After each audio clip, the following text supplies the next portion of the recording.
for putting my foot down and not adding my husband to the deed. Background: I, 29 female, have known and been with my husband, 33 male, for the past 4 years and married for 2 years. I started working when I was 21, right after my bachelor's degree. After 2 years of working, I bought myself a house. Nothing fancy. I bought the land and built the house. It is a 3-bedroom, 2-floor house.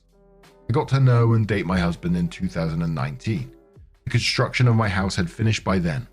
He lived in a different country, so when he visited me, I took him to show my house. I'm very proud of it. It is something I built with my own money and I own it, however small. After our wedding, I moved to the country where he was already staying. We split our bills and rent equally. We both work in IT and earn pretty good, so we're planning to buy a house. We found a place we liked and can afford. We are putting both our names to the deed because both of us are paying for it together. The problem arose when he said he wanted his name added to the house I bought by myself. I'm not comfortable doing that, and I said so. He said it's unfair that I have 2 now, and he would have part on 1. I said it was his bad plan for not buying a house before.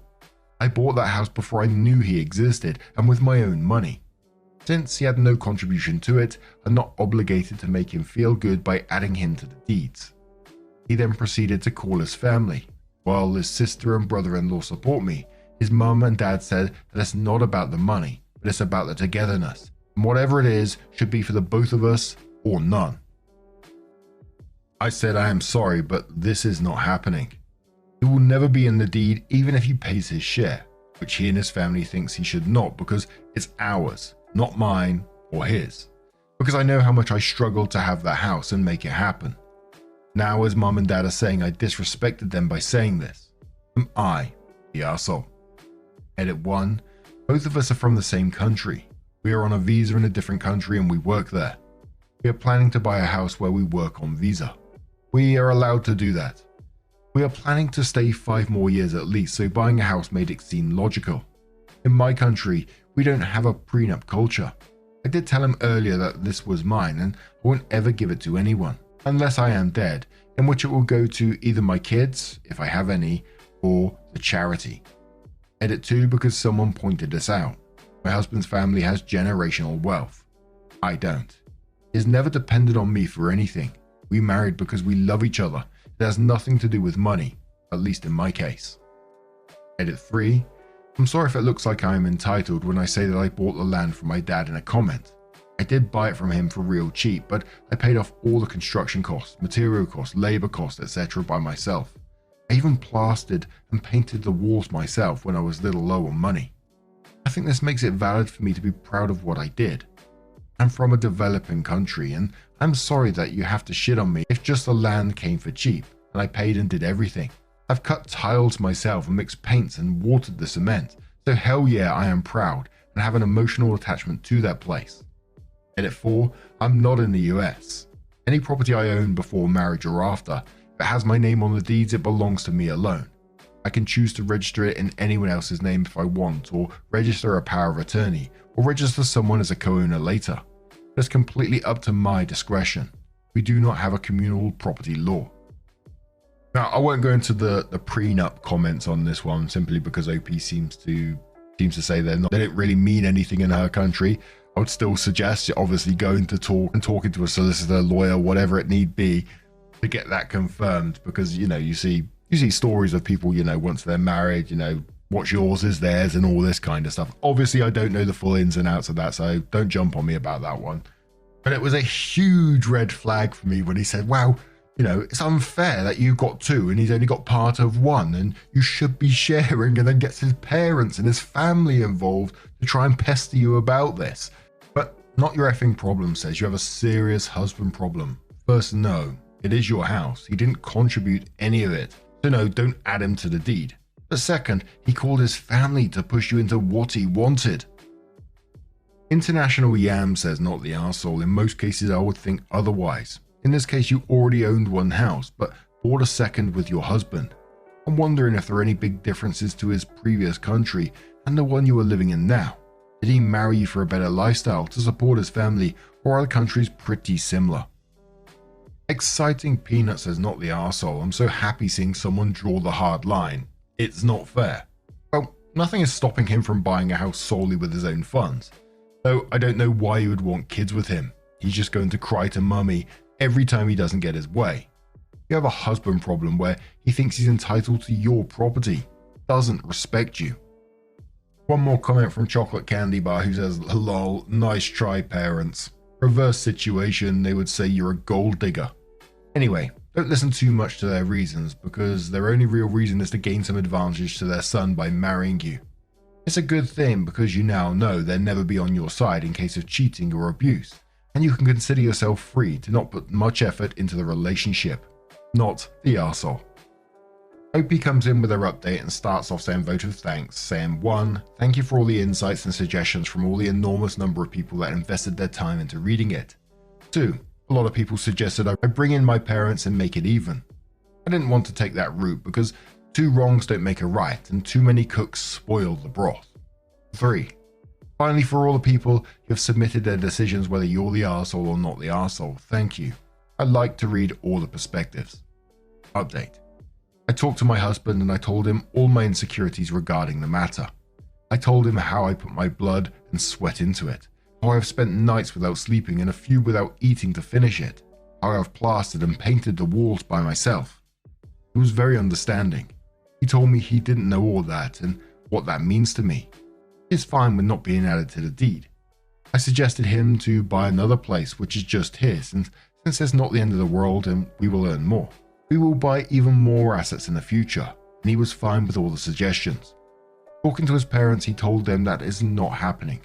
They're still upset and think I am wrong, and they did say so. This time, however, he told them it's not their decision to make, and it should not bother them. We are building a life together. He was wrong to bring them into it and apologize for that. I apologized for just blurting out things without giving reasons, and we decided to communicate and talk more when it comes to decisions. He suggested weekly sit-downs where we just sit and talk stuff about our future, about our day, anything that is making us unhappy or scared or happy, anything at all. That would be the time for us alone. I did show him the post and he laughed at it. Got a little sad that I would rather tell a bunch of strangers about my fears but him, and we will work on it. Now, I'm going to turn this one to you guys. What do you guys make of this situation? Let us know your thoughts down in the comments below. Let's move on to another story. And our next story comes from Edition Familiar 655 and says, am I the arsehole for kidnapping my baby, causing my husband to have a panic attack? I, 29 female, recently started working again after having my daughter. Daycare is too expensive, so my husband, 35 male, reluctantly agreed to stay home. It's important to know that he's been unemployed since 2021. He receives benefits. It's also important to know that he's extremely lazy. He doesn't cook, clean, or help out in any way. I was nervous about leaving her home with her father, but I had no choice. When I came back from work, she was clean and sleeping. The next few times I came home, he was either playing with her, feeding her, or out for a walk with her. I was happy. A few days ago, my neighbor told me that as soon as I leave, the baby cries and she cries for hours. My neighbor said that she knocked on our door and he finally answered it. He was sleeping. I concluded that he sleeps all day and right before I come home, he pretends to care for her. I decided to take the day off of work. I left home at my regular time, waited 30 minutes and then went home.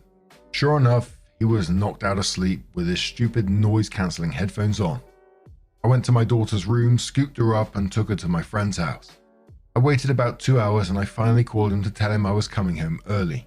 He called me back saying that he can't find the baby. He told me that he was going to call the police, but before he did, I told him what I did. He called me an arsehole and a lot of other words too. When I got home, his mother was there calming his nerves because he has a panic attack. She also called me an arsehole. My husband decided to sleep at her house. Family members are telling me that I'm a terrible person. I know that it was extreme, but I don't know if I would consider myself to be an arsehole. English isn't my native language. Sorry about the grammar. First mini update within the same post and says, sorry I created this account just to post my story. I'm not a big Reddit user. I miss so many wonderful messages from people. The last few days have been crazy. Once I finally told everyone what happened, many took my side. My ex-husband and mother-in-law still think I'm a jerk. My friend allowed my daughter and I to move in with her, which is nice. We were living in a bad area before, so this can be a fresh start. My ex-husband has not asked to see my daughter for the past week. Online, he's saying how I ruined his youth by trapping him with a baby. I don't care anymore. I'm in a nice routine with my daughter. I took her to the hospital and they found signs of neglect. I explained the situation. The doctor advised me to press charges against my ex-husband. I think I will. But I'm safe. My daughter is safe. To be honest, I probably won't come back on Reddit, but I wanted to thank everyone for everything. So, in the relevant comments, Realistic Head says, not the arsehole, your poor little baby. How he apparently is caring for her is outrageous and should not be allowed to continue. I mean, you were able to come into the house, remove your child, and he just slept through it. Wow. Why is your husband unemployed? Does he have some sort of health issue? Is it normal or healthy to sleep as much as you say he does? If he is just lazy, well, take a hard look at that. Is this the type of partner you want? You may very well be looking at the life you have ahead of you, so I'd really take a hard look at your situation. Opie says he's unemployed because he was hurt at work, but he's honestly fine.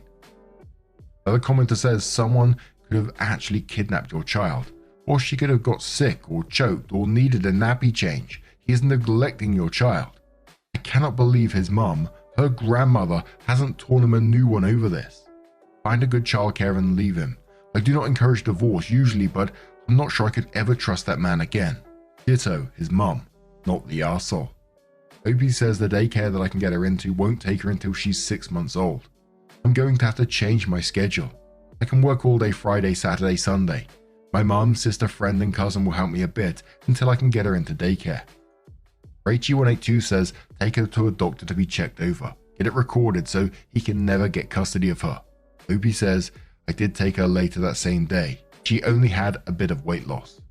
Absolute abuse, and that is terrifying. Just leaving a 4-month-old like that and putting noise cancelling headphones on and just sleeping all day. Gee whiz. Opie sort of updated the post and said, a few months ago I made a post about my ex-husband. Since then we've had little to no communication except through a third party because we have a daughter together. He does absolutely nothing for her. He asked for full custody because he didn't want to pay child support. I finally got him to agree to supervise visits and 0 child support. The last 3 months I haven't spoken a word to him and he hasn't seen our daughter. But recently he's been telling me about his hot 18-year-old girlfriend. His reason why he told me is because we agreed to tell each other about our relationship since the person would interact with our daughter. But he always accidentally sending me nudes of bikini pictures of her, or accidentally sending me messages meant for her. The other day he told me he wants to have a baby with her. He's irresponsible and she's immature, so they would make horrible parents. But he wants me to carry their child. Why? Because her teenage body is so hot and sexy and I'm old and used. I have no idea why he'd even asked me. Why is he telling me about her body? Why does he want me to be involved in any sort of way? It's all so weird. A commenter says to OP, get him to confirm this request over text, then take him to court for full custody of your daughter, all the child support, and block him. Why did you agree to no child support? Please get what you are owed and cut him out of your life. What a disgusting pig. Fuck that guy. OP says it was by text.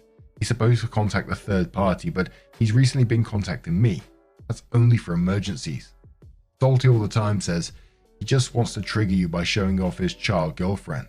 God knows what these young gals see in a guy double their age. Opie says he's unemployed, lives with his mum, can't drive because of a DUI, wakes up at 1 PM, hardly showers. Yep, he's a prize. Stray Jen says, oof, it sounds like he's a narcissist, and this is his very obvious, very sloppy attempt at triangulation. Ignore him. Also save those texts and bring them to your lawyer to see if you can completely remove him from visitation. This man doesn't deserve his daughters, and whether or not he pays child support, he should not be a part of your life in any way, nor hers. Imagine what lessons he's going to teach her by her observing his behavior and things he says. Eventually, he will start criticizing his daughter's body. He doesn't see women as people. Opie says she's the best thing that came out of this relationship, and I feel bad for her. I regret having a child with him. I don't regret her at all, but I hope you know what I meant by that. I would prefer if he just signed over his rights. Gee bloody whiz. Now, I'm going to turn this one to you guys. What do you guys make of this situation? Let us know your thoughts down in the comments below. And let's move on to another story